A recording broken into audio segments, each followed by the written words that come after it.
I think it just, with the mask, it's muffling a little. All right. Welcome, everyone. We're going to start with a song. The song sheet's on the table over there, or look on with a neighbor. This is a version of the Solidarity Singers. This is Call and Response. Neighbor, neighbor, can't you see? Neighbor, neighbor, can't you see? Why healthcare is what we need. Why healthcare is what we need. Ain't no way we're backing down. Ain't no way we're backing down. We're rising up, the time is now. We're rising up, the time is now. Oh, oh, oh, Oh, For profit, healthcare's got to go. for profit, healthcare's got to go. Oh, Oh, For profit, healthcare's got to go. for profit, healthcare's got to go. Neighbor, neighbor, can't you see? Neighbor, neighbor, can't you see? Housing rights are what we need. Housing rights are what we need. Neighbor, neighbor, can't you see? Neighbor, neighbor, can't you see? Housing rights are what we need. Housing rights are what we need. Oh, Oh, Mass evictions got to go. mass evictions got to go. Oh,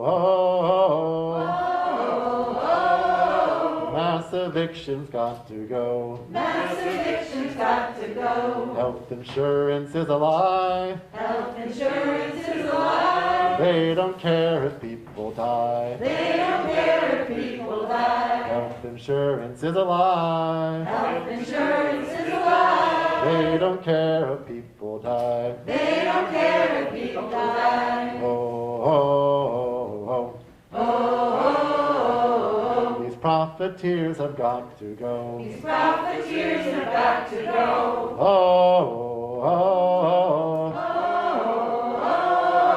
Profiteers have got to go. these profiteers have got to For go. profit, healthcare's got to go. For profit, healthcare's got to For go. profit, healthcare's got to go. For profit, healthcare's got to go. Yeah. All right.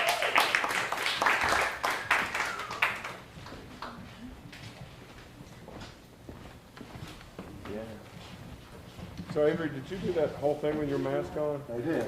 You were amazing. No, you are. Mads, I'm Ed, and we're here today to cry justice. And we're here today to remember. We're here to say names. And we're here to take action, to call ourselves to action, to be encouraged by one another as we gather in this place, to keep doing the work that we are always doing. And we know when something like a pandemic happens, it always falls heaviest on folks who are poor and working folks, people of color, because it was already falling heavy on them before the pandemic ever came. And as we make our way out of it, you know, life continues to be, you know, a challenge, a strain, and sometimes too much of a strain.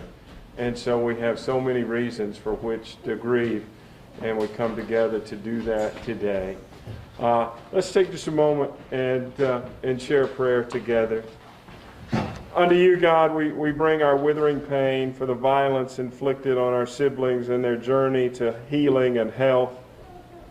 Unto you, God, we bring our contained anger for the indifference of nations, for the ongoing violations of human rights and the drafting of unjust laws. Unto you, God, we bring our private indignation for the racism that poisons civil coexistence and interpersonal relationships. You have proclaimed, blessed be those who mourn.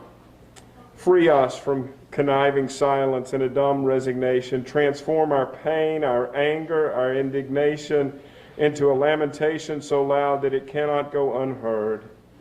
May our mourning for justice in this hour and with each new day make a difference in the lives of those who hurt and grieve and still get up and work. Amen. Now, Maddie, are you going to speak to the quilt? Yes. All right. Thank you. Wonderful. So folks, you'll notice the art supplies over in that corner of the room and some small squares that have already been dedicated to folks. We're coming here today to share a lot of things. We're coming here to share grief, to share rage, share love, and hopefully to share memories. And part of that is we are building this quilt. So we ask that once the program has finished, if folks feel so inclined, to go, and there are squares on the far left table, and memorialize the people we're here for today. Share a name, share some imagery, and hopefully by the time this evening is done, we can have a quilt of remembrance honoring those people we're here to celebrate. And so now, at this point, we're going to invite a few folks to come and share with us briefly about their connection to this struggle. We want to acknowledge the courage it takes to share your pain and your hope and your grief with a room full of people. So to do that as a collective, we're going to respond to each testimony with sort of a call and response. And Avery's going to come up here one more time and show us how it's done.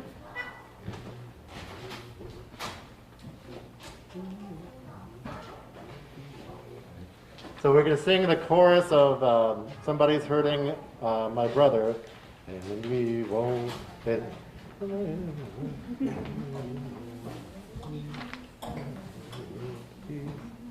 I'm singing my bass part from the chorus. And we won't Be silent anymore, and we won't be silent anymore. So after each testimony, we can just sing that all together. All right. Are folks ready? Yeah. Yeah? Let's invite our first person up to share, and that is going to be Maggie Balenz.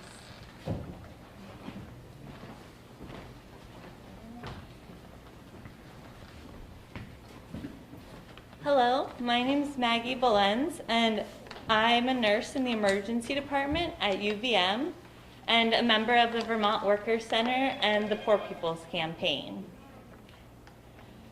I just want to say thanks to everybody who made this event happen today. First of all, it's very close to my heart personally that we're doing this, and takes a lot of personal vulnerability to speak today. And I just want to recognize that in everyone that is speaking today. I knew when I became a nurse that it wouldn't be an easy job. I knew that I would be experiencing people's worst days, and I've always found it a privilege over the last 7 years of nursing to be able to support people in those moments. But as you can imagine, these last couple years since the start of the pandemic have been exceptionally hard. The sheer amount of people struggling in our community has grown dramatically, and when people can't get the care that they need through preventative, primary, specialty, or community health services, they show up in crisis in the emergency room. Over the last few years, we have seen our people dying preventable deaths because our system has not been on the side of the people. Our system has been on the side of profiteers. In front of my eyes, I've seen our people dying from a foreseeable pandemic. I've seen our people dying from the opioid crisis. I've seen our people dying from lack of access to housing. I've seen our people dying from a lack of mental health care services. And I've seen the families of our people crying for justice. People are not put in these situations because of immorality. We are struggling because we live in a state and in a country that doesn't care about the poor. We are struggling because in this country, where we have over 3.5 million people living on the streets, that's 3.5 million people living on the streets, we're struggling because we live in a country that doesn't consider healthcare a human right. How many lives could have been saved if politicians had not blocked universal healthcare from becoming a reality back when Act 48 was voted into law? How many family members would still be with us if our policy guaranteed access to housing and dignified work that kept people safe? The lives we have lost here in Vermont have devastated our community, and we can do better. This crisis is only going to get worse until we make a change. Everybody has the right to live. Thank you.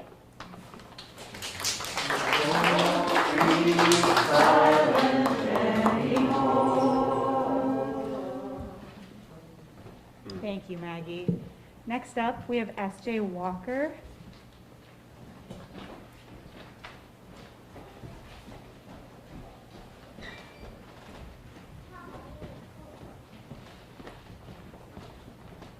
Hello, folks. I'm going to be reading for Addie Lenzner. Testimony, she's a high school graduate who sadly can't be here due to COVID, but thank you. It was a 4-degree February night, and Terry Wega was sleeping outside in Bennington. Terry was a bubbly, happy man who walked the streets of Bennington and made friends with everyone he met. He would hold open the doors for people, sit down for coffee with friends, and give a hearty wave to everyone he met on the streets. He was known in the town for his joy and personality. Terry also happened to be homeless. On this night in February, Terry was sleeping outside by the river. He had a motel room through the GA motel program, but he didn't have a ride to get there. On this night, the day before his 58th birthday, Terry died from exposure. He had a motel room, he just didn't have a ride. Terry's story exemplifies the gaps that exist in the system here in Vermont.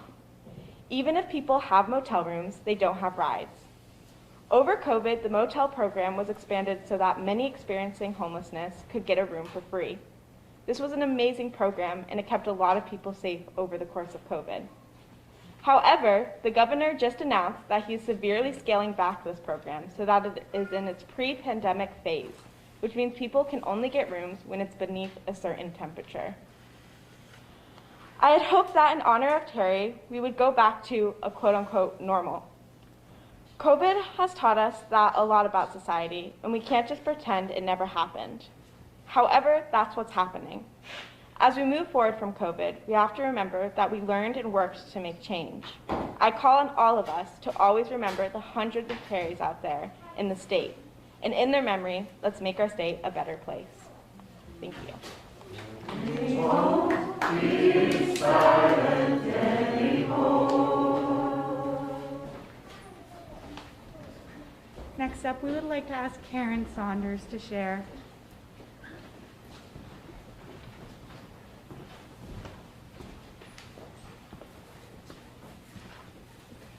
I want to lift up 2 people right now. One is someone I knew really well as a kid. He was my most beloved cousin. The other is someone I knew for only a short time last January and February. My cousin Ricky Petroni. He had this sparkle in his eyes, this little sharp face, and his mind was sharp as a tack. But you know what? Sharp as a tack wasn't enough. Sharp as a tack isn't enough when you live in a country that has failed your entire family. When you have a mother who's in and out of jails and mental institutions. Ricky was amazing, but we lost Ricky. He died on the street in his sleep, much like the story that S.J. read about Addie's friend. But Ricky died in 1994. He was 36. He was still sharp in his attack, and it wasn't enough. This crisis is nothing new. The policy murder that Reverend Barber has spoken about is nothing new. Policies killed Ricky and have killed so many people. Policies destroyed that part of my family. Patrick Braswell knew that. And I knew Patrick for just a little while. We were both in the same base group of a course run by the Popular Education Project, if I have the acronym PEP right. Patrick was president and founder of the Rochester, New York Homeless Union.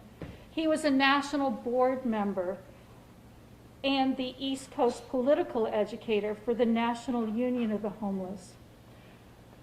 When he died on February 5th in 2021, it was just a few days after a base group meeting in which he left us with this reminder, which is written up there on a slightly curling piece of this quilt. We have a lot of work to do, but we were built for this work. It won't be silent anymore. Thank you, Karen. Up next, we're inviting Volney to the stage.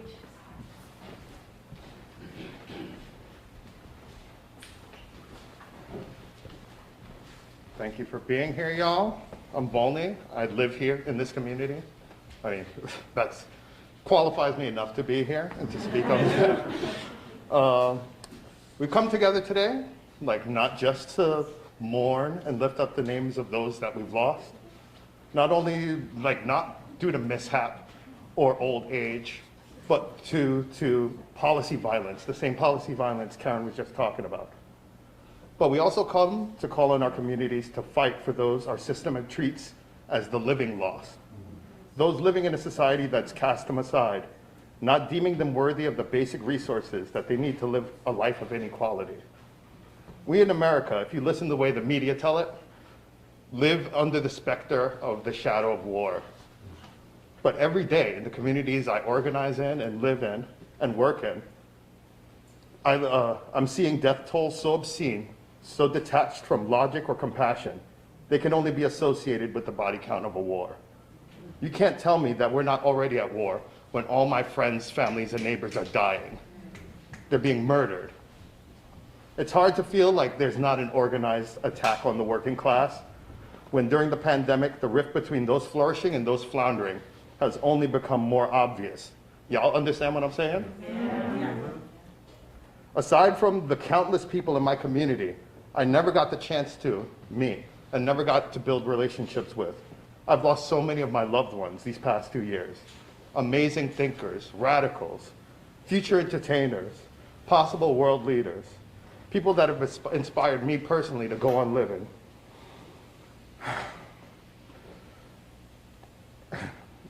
Like when I was at my darkest points. Lost because they didn't have enough money for mental health access, or enough for a bed at a rehab. Gone because the pressure of poverty and not knowing whether or not they're gonna have a home or a bed for the next year or the next day just got too much. Fallen by the complications of a totally treatable disease. Where's the justice in any of this? We can't afford to continue to ignore our brothers and sisters. We have to come together and let power holders all over our country know that enough is enough. Our labor and participation in this democracy is based solely on a moral revival and a shift towards doing what's right for the people of our nation. Yes. Albert Henriquez, Christopher Gardella, Bill Ingram, Jennifer Weston, Gladys Downing, Blanca Soto, Gregory Black. These are all my loved ones, my friends and my family, taken from me and taken from all the people that loved and depended on them. Mothers, sons, confidants, leaders, gone, and I owe it to them to continue to fight for those still here, and to continue to fight for a fair and morally responsible access to housing, healthcare, food, and water. We have been robbed of our health and dignity for far too long. We can't afford another voting cycle with no change. Y'all with me? Yes. Thank you.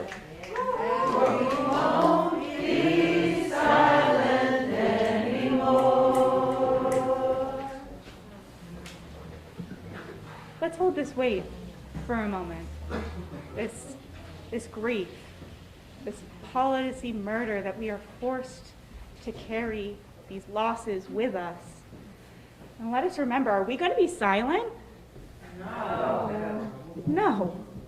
We are not going to be silent anymore. We can't be silent anymore. And now, we're going to sit. We're going to hold these people in our hearts. And Avery and the Solidarity Singers are going to lead us in another song.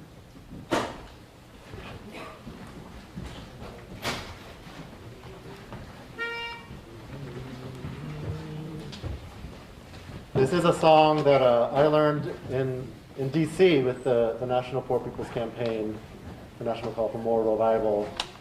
It's the one that says, "Look at the people." And as we're singing, let's bear all the stories that we had just heard in our hearts, and really let's sing out against these injustices. All the bolded parts, those are parts you can sing with us. Oh, look at the people. Oh, look at the people. Oh, look at the people. Look at all the people. Maybe not again.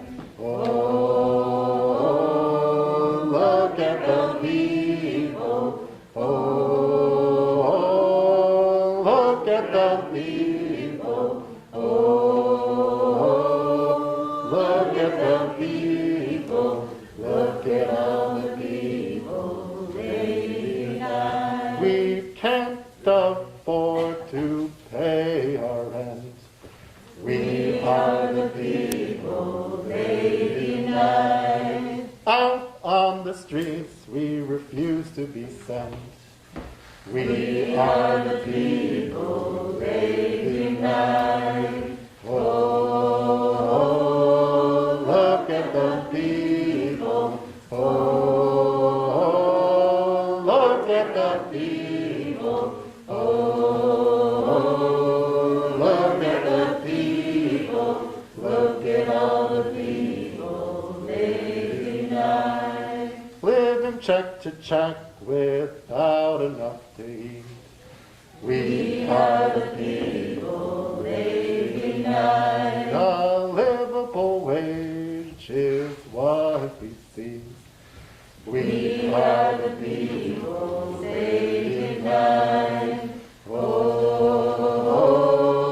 look at the people. Oh, look at the people. Oh,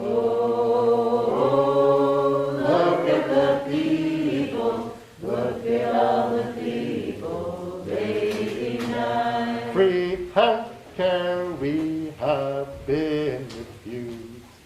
We are the people they deny. Rising up together is what we have to do. We are the people they deny. Oh, look at the people. Oh, look at the people. Oh, look at the people. Look at all the people they deny. We are the people they deny. We are the people they deny.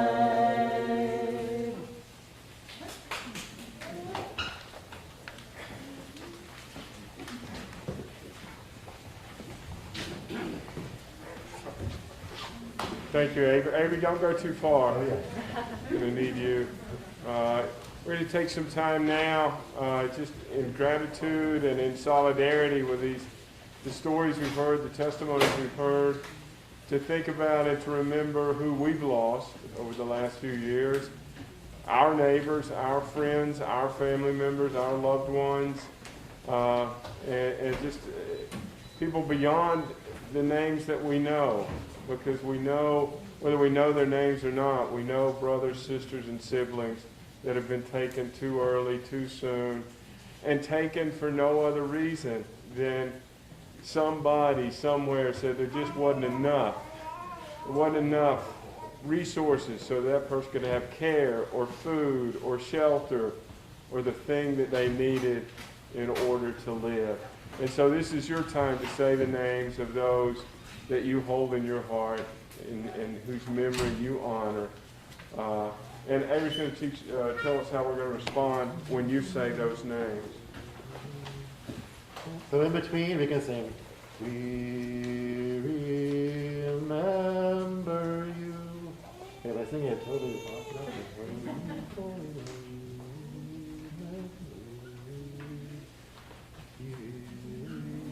Remember you. We remember you. We'll sing twice between each time.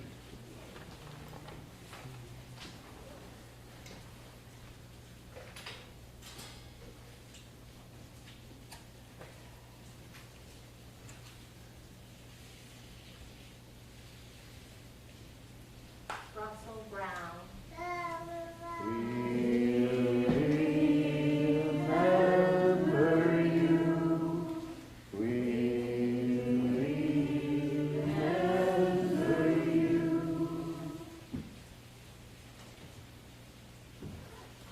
Lorraine Williams.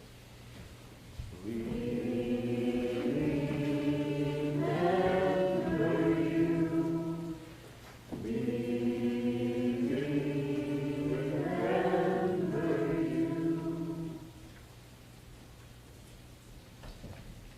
James Lester. We remember you. We remember you. Trevor Quest. We remember you.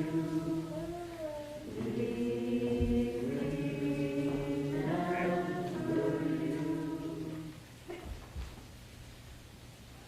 Irish Schwartz.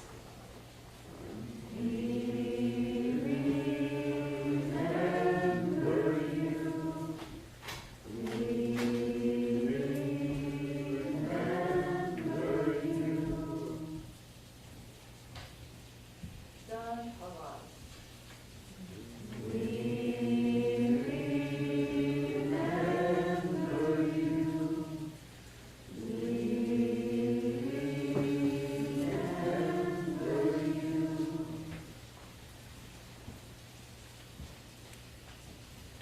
Dr. Ernie.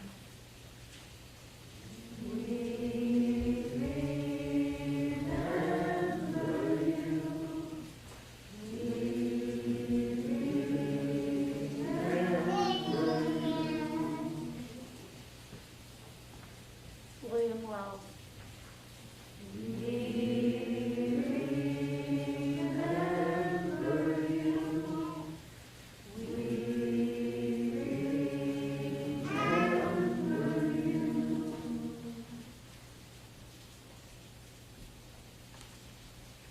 Connie Wheeler.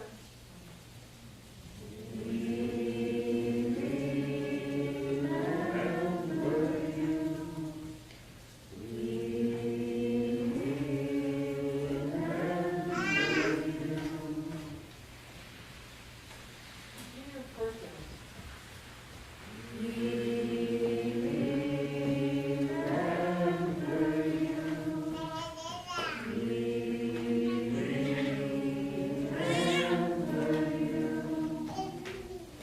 Faith Button Valley.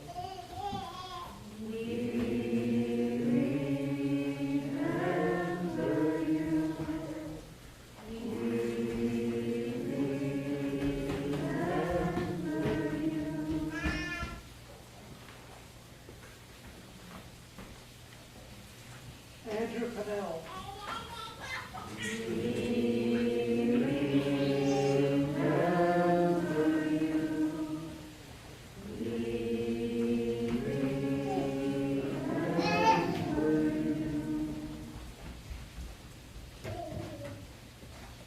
Laura Terrell.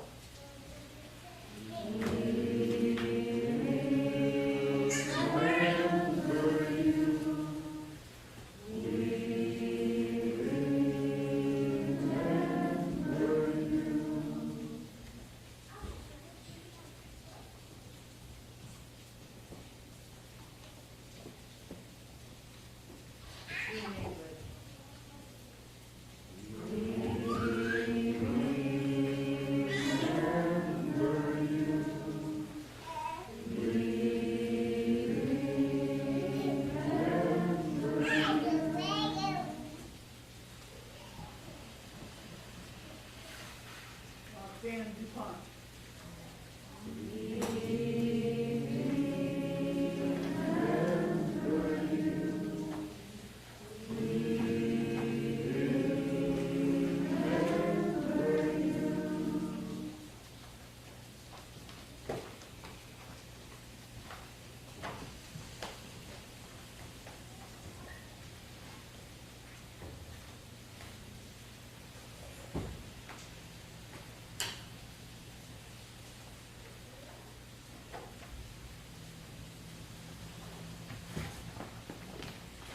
Thank you.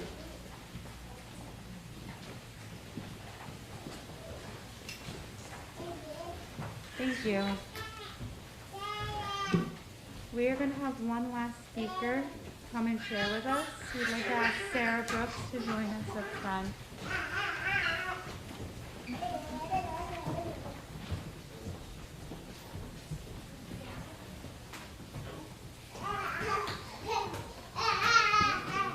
Hello. I guess, should I leave my mask on, actually? I don't know if this, can you guys hear me? Yeah. Cool. Thanks everybody for coming in the rain and on this kind of crappy day. I'm Sarah. I am in the Worker Center and I'm a member in Burlington. And this may sound funny, but I'm here to talk about how I don't know what to talk about.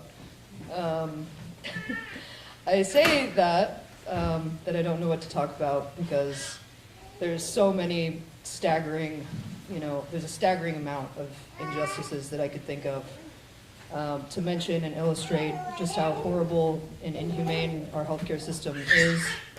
I could talk about how I'm a social worker. I work with homeless youth in Burlington. And I could talk all day about the suffering that I see these young people deal with and that they've dealt with through the pandemic. Being denied services from essential care like shelters or medical providers, and being asked to quarantine because they have COVID, but they can't quarantine because they don't have a home. Instead of talking about my job, I could mention the countless friends I've had who've gotten COVID and suffered financial ruin, either because their employers fire them for not coming back to work, even if they're sick, to, like losing pay because they're not getting sick leave when they're out with COVID. I've heard countless stories from comrades who've gotten dangerously sick and refused to go to the hospital or doctor simply because they can't deal with the stress or debt of getting medical care, even when it's accessible, which it often isn't, as we all know. Instead of these stories, I could instead choose to focus on my own personal experiences, like my own medical debt, which is a lot, my parents getting fired and laid off from both of their jobs due to COVID, leaving my mother with several chronic conditions and no health insurance, scared for her life, scared to leave her own house for the fear of accidentally injuring herself or getting sick. Instead of all these stories, I could instead talk about just plain numbers. I could talk about the United States spends $4 trillion on healthcare, nearly twice as much as other countries, and yet we have health outcomes that are some of the worst in the world. How does that, add up? The math isn't mathing, as the kids say. The United States, far and away the richest country on earth with just 4.2% of the world's population, has suffered over 16% of the world's deaths from COVID. This is over 1 million deaths, way over 1 million deaths. Data shows that the combined wealth of the world's top billionaires rose from $8 trillion in early 2022, the beginning of the pandemic, to $13.5 trillion in mid-2021. Not that that's the end of the pandemic, but it gives you a sense of how much money these billionaires and rich people are making off of the deaths and suffering of us and our families. Yeah, big shame.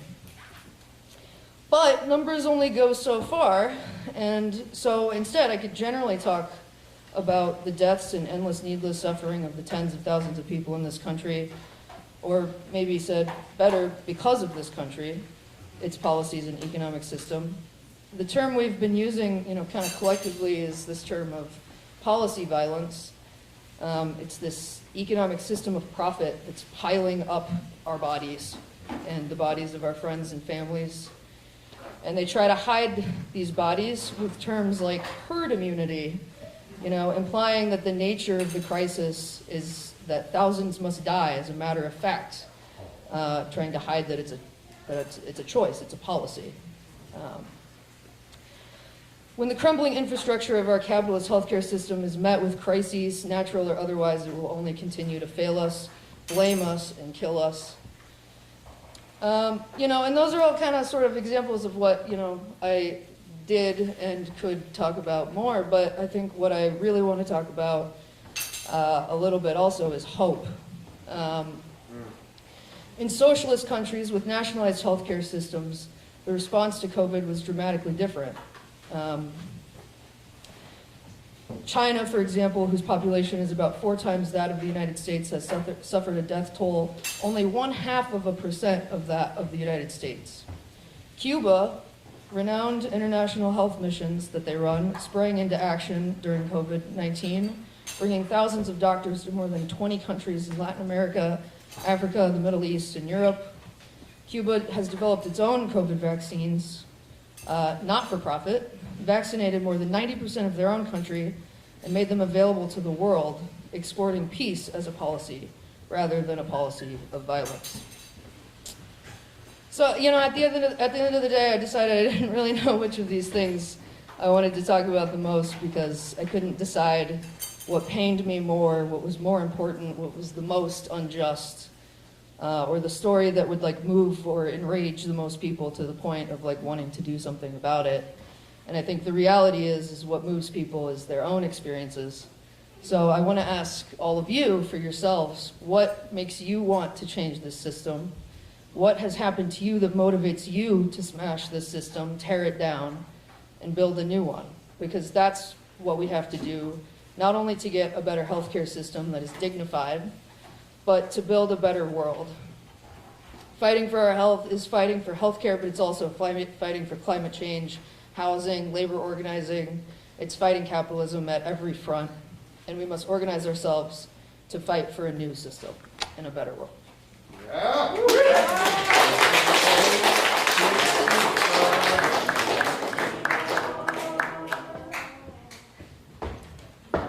Thank you. Today, we've heard time and time again how we are being failed. This policy murder that is killing us. And what are we going to do about it? We're going to lift up thoughts and prayers like we do when our children die in the schools or our legislators tell us to do. We're going to sit and wait for someone else to fix it for us. How's that been working? Yeah. Volney was right. This feels like a war. People are dying, and we need to do something about it. So what do? We share our stories like we did today. We come together because the strength of all of us in this room is much mightier than the strength of one. One vote, one person, one voice. We come together. We join the Vermont PoorPeoplesCampaign in their voter drive. We get people to cast a vote for the working class, for an end to poverty. We get people out on the streets, talking to their neighbors, talking to their friends. We get people hosting events in their home so we can come together and we can share. We join the nonviolent Medicaid army so that we can fight together. We sign petitions like the ones we're collecting on that table over there. Please go and sign one if you haven't already. Most importantly, we build. We build together for a better future. Policy is killing us. We can't let it. We have to stop. Stop the policy murder, stop the violence, stop the people We're allowed to sit and freeze in the cold while empty houses line the blocks around them. That's shameful. Is that the community we are? No. No. We care for each other. Soon we're going to march up to the Statehouse and deliver petitions. Hundreds of petitions we've collected to tell them that Vermonters don't want this. People don't want this for their friends or their neighbors or their families. Would you want that for your enemies? No. So today, we've gathered to mourn those that we've lost. But we honor them. We honor them by fighting. We remember their names and we take them to the streets. And we tell them, these are our people. This is our community. And we have a right to live. Thank you. Thank you for all those who shared.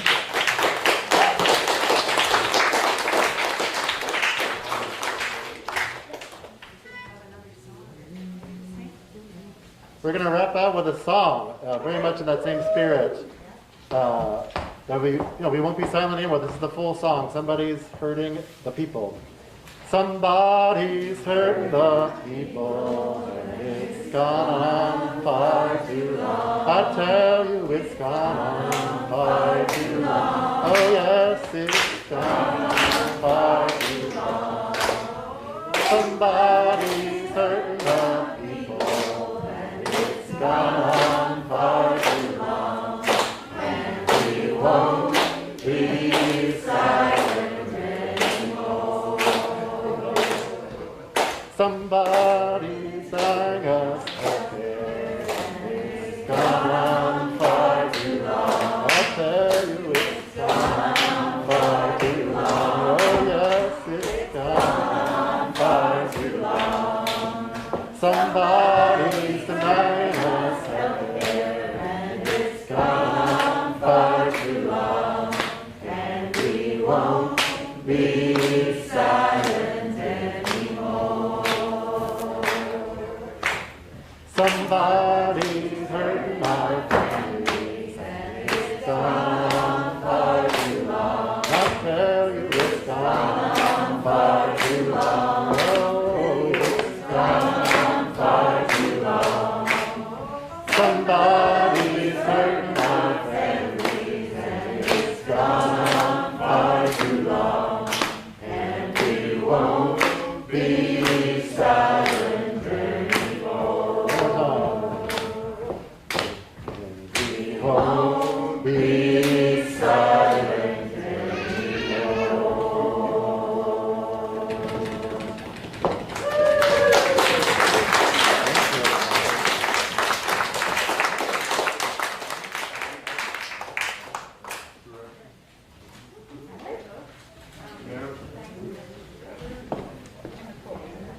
This concludes the program part of our program, right, Joan?